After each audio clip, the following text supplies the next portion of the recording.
Hey guys, welcome back to John's Fantasy Football Show. I'm John, and as always, thank you guys for coming and watching. I hope you guys enjoyed watching the games last week. I hope you guys won your matchup, but as I always say, fantasy football is not everything, so I hope you guys just really enjoyed watching the games and tracking your fantasy football teams, because at the end of the day, it's all fun and games, and it's so much fun to track your players and win fantasy football and play fantasy football in general, and the camaraderie that it brings between you and your friends. So I hope that you had a fun time this past weekend. Hopefully your team won as well. So I wanted to bring the matchups I love and matchups I hate segment back from last season to this season, and I want to do it this week because I think there's some matchups that I need to talk to you guys about, four in particular, two that I love for this week and two that I hate. And when I say love and hate, that means there's two matchups that I think are going to be pretty high scoring, and if you have players in those matchups, I would try to get them into your lineup. And then there's the matchups I hate, which are two games that I don't like that I think are going to be low scoring. And if you have fantasy players in those matchups and you're deciding between them and somebody else, I would probably go with the somebody else and probably not play them. Now, this doesn't apply to every single player, but most of the players in that matchup I don't feel very high on. So I'm going to start with matchups I love. The Cardinals at the Seahawks. The Seahawks has been playing amazing. They've been putting up a lot of points. Geno Smith is doing great so far. Tyler Lockett, 2 touchdowns last week. DK almost had a second touchdown, got one called back due to penalty, but they're playing amazing, and Rashad Penny is out. Kenneth Walker is in there.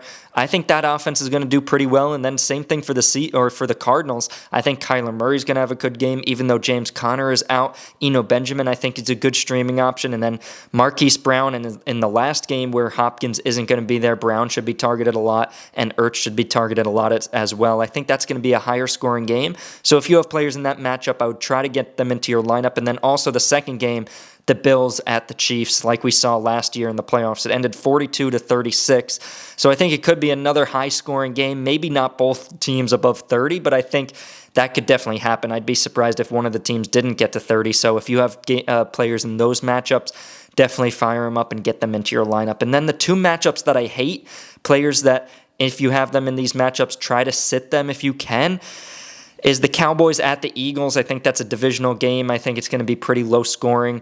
I mean, the Eagles defense has been pretty good lately, and the Cowboys defense has been great lately. So if you have players in those matchups, I would downgrade them a little bit, especially the running backs for the Cowboys, the running backs for the Eagles. Both run defenses are pretty good. The pass defenses aren't as good, but I'd be surprised if both teams scored in the 20s in this game. I think it's going to be pretty lower scoring, with Dak probably not being able to play and Cooper Rush starting.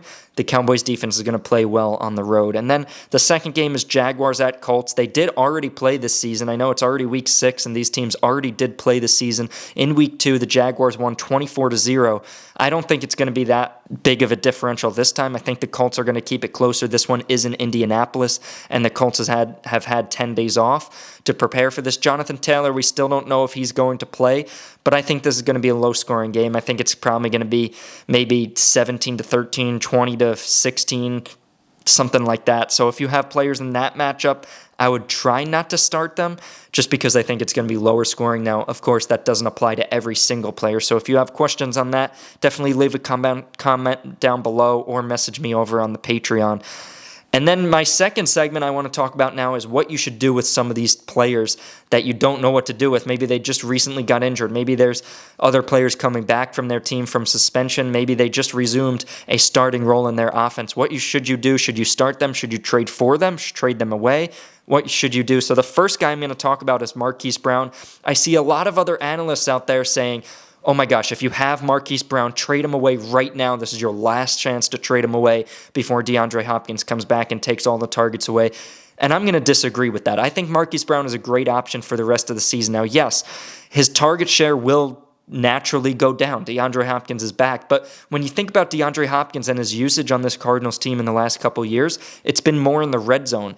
And he hasn't been getting those 10-plus targets every single game. So I think Marquise Brown is still going to be a pretty viable option. I would still keep Marquise Brown. Now, obviously, my motto is anybody is tradable, no matter how good the player is. The only guy I probably wouldn't trade is Cooper Kupp, but even then, it depends what the offer is. I always say anybody is tradable for the right price. Now, Marquise Brown, I would probably keep him on my team. But if you got the right price for him, maybe you really need a running back and you can get somebody to fill that position. Or if you get a good receiver in return, you might want to do that. But it depends on the offer, but I probably wouldn't trade Marquise Brown right now, even with DeAndre Hopkins coming back, because right when Hopkins comes back, that number one cornerback is going to be covering DeAndre Hopkins, which is going to leave the number 2 cornerback on Marquise Brown. And don't forget, Marquise Brown, since he's been in the NFL, he's always been the number 1 receiver on a team, whether he was on the Ravens or now on the Cardinals. So this is the first time,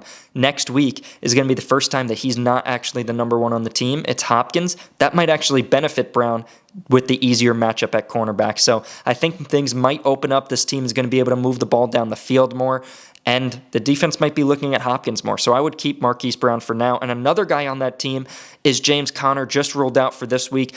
I actually like James Conner for the second half of the season. And the reason is because last season, when he had a lot of touchdowns, the reason he had all those touchdowns is because he was getting them inside the 5-yard line. We didn't see him break out for 20, 30-yard runs last season for touchdowns. All of his touchdowns that he was getting, which he was getting a lot, were inside the 5-yard line. And the reason he's not getting them this season is because the team isn't getting down to the 5-yard line. But now, when Hopkins returns next week, they'll be getting down to the 5-yard line. I think Conner will get a lot more touchdowns in the second half of the season. So if you can, maybe try to buy low on James Conner right now. I know he is out for this week, but I like him in the coming weeks with DeAndre Hopkins coming back and this offense getting closer to the goal line. So James Conner is a pretty good trade target for me right now. I wouldn't give up a lot for him, but I would definitely try to reach out to the team in your league that has him and see what you can offer. Maybe you can offer a running back for him. Maybe you can offer a receiver, maybe like Curtis Samuel, who has been doing okay, but last game he only had 2 points on Thursday Night Football. So maybe you want to trade Curtis Samuel and get James Conner. And then another guy a lot of people have been talking about, Kenneth Walker. Rashad Penny, broken leg, and Walker resumed the starting role, and he actually had like a 69-yard touchdown against the Saints, and I actually really like Kenneth Walker, and I would go ahead and trade for him right now if you couldn't pick him up off waivers. He plays the Cardinals this week. He's going to draw the start. Next week he gets the Chargers, and that's when I think he's really going to pop off and show that he's the number 1 running back in this offense. DJ Dallas, they've been talking about maybe giving him some work. I think next week, Kenneth Walker's going to put the foot down and have a great game against the Chargers. So if you don't have Kenneth Walker, I would try to trade for him right now. Some of the guys I would give up to get him are Mostert, Edmonds, Dillon, Carter, Gibson. And honestly, you might not like me for this, but I would give up Najee Harris. I mean, you might actually be able to get more than just Kenneth Walker. Maybe you can get Kenneth Walker and like Brandon Cooks for Najee, but I don't really like Najee like you've seen me make videos in the past. So I would try to get rid of Najee. If you can get Kenneth Walker and a Brandon Cooks, I would do that. If you can get him, Walker, and maybe like an Alan Lazard, you might want to do that as well. So keep that in mind. Kenneth Walker, if you don't have him, just try to get him. Try to extend a trade and see what you could do. If you don't want to do it before this week, definitely try to do it before next week, before that Chargers game, because that's when I think he could pop off.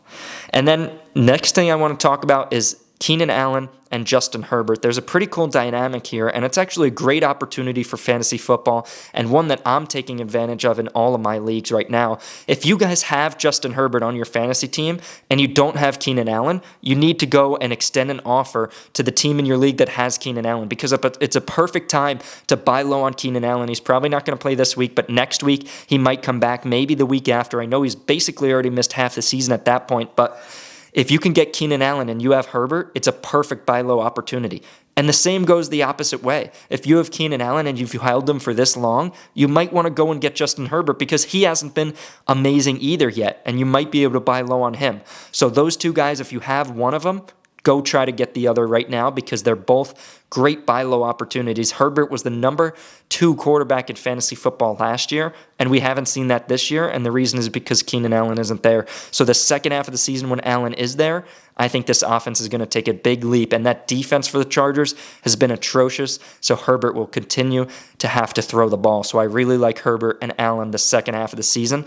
I would try to trade for one of them or both of them if you don't have any of them. The next guy I want to talk about is Darrell Henderson. Cam Akers just yesterday was ruled out for this week tomorrow against the Panthers. The Panthers are starting P.J. Walker at quarterback with Baker Baker out. They have a new coach. I think the Rams are going to dominate this game, lead this game. I think Darrell Henderson, you have to try to get him into your lineup this week. He might be a weekly pick. Who knows? We'll see tomorrow morning. Definitely stay tuned for my live for that. But if you have Darrell Henderson, try to get him into your lineup. And if you don't have Henderson, pick him up. And if you don't have Henderson and he's on another team, maybe try to trade for him. Who knows what's going on with Akers? If you can get a buy low for Henderson right now and some guy that you're really not using on your bench, that might be good because who knows how much Akers is going to be out. He left the team. We don't really know why yet, but he's not with the team. And last time that happened with Calvin Ridley, he ended up getting suspended. So maybe try to make a move for Henderson, but obviously don't give up too much because Akers might only be out a week, and that offense for the Rams has been struggling. The next two guys I want to talk about have been really frustrating. You might have drafted them within the top 5 in your fantasy league in your first 5 rounds. Michael Pittman and Darren Waller. And I want to talk about what you should do with them. First, I want to start with Michael Pittman. I would hold on to him for now. Give him the next 3 weeks. He plays Jacksonville this week. Then he plays Tennessee. Then he plays Washington. Tennessee and Washington both have given up top 10 fantasy points to wide receivers this season. So if Pittman can't get it going within the next 3 weeks, even if Jonathan Taylor doesn't play this week and he comes back against Tennessee and Washington, Pittman should be able to get a bunch of targets and get work in the passing game. Alec Pierce did carve out a bit of a role for himself last week, but if Pittman can't produce in the next 3 weeks, then it's definitely time to trade him away. You can try to trade him away now. I always say, yeah, you could try to trade him, see what people in your league will give you for him, but you probably won't be able to get the value that you can get if you wait 3 more weeks. And then Darren Waller left the game the other night with a hamstring injury. He's one of the most frustrating players because you probably drafted him hoping he would be a top 3, top 4 tight end for the whole season, and he just has not been that, getting 5 points here, 5 points there. And I have Waller in one of my fantasy leagues. I would try to look elsewhere, try to trade him away. Maybe you can get like a David Njoku and maybe like a Brandon Cooks, or maybe you can get Njoku and Kenneth Walker or somebody like that. I would take the chance on that because Njoku, I actually like his stock for the rest of the season. This week I don't like Njoku, but for the rest of the season with Deshaun Watson coming back, he's only going to really have Cooper and Njoku to throw to. So I like Njoku as a deeper option in the future. So Waller, I would try to trade away as soon as you can. I mean, who knows how long this hamstring injury is going to last. And last year when he had a hamstring, I don't know if it was a hamstring injury, but he did have an injury last season, and he missed a good amount of games. So I'd be concerned about Waller, and I would try to trade him away and look for other options at tight end if you can right now.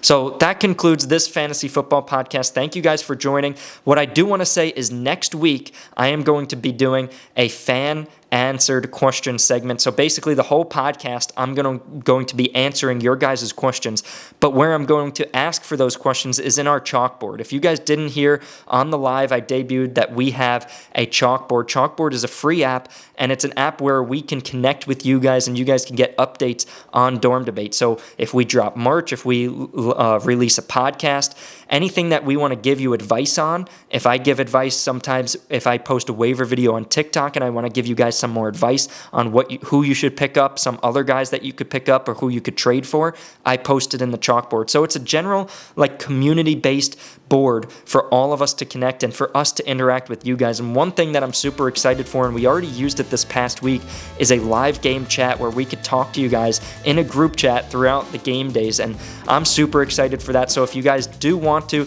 be a part of that and be a part of our community, definitely download the Chalkboard app and follow our board. Become a part of our community on Chalkboard. It's totally free, and you get updates by us, and that's where I'm going to be asking you guys for questions to answer during my fantasy football podcast next Saturday. So hopefully you guys win your matchups tomorrow and this week, and I'll see you guys tomorrow for my TikTok live.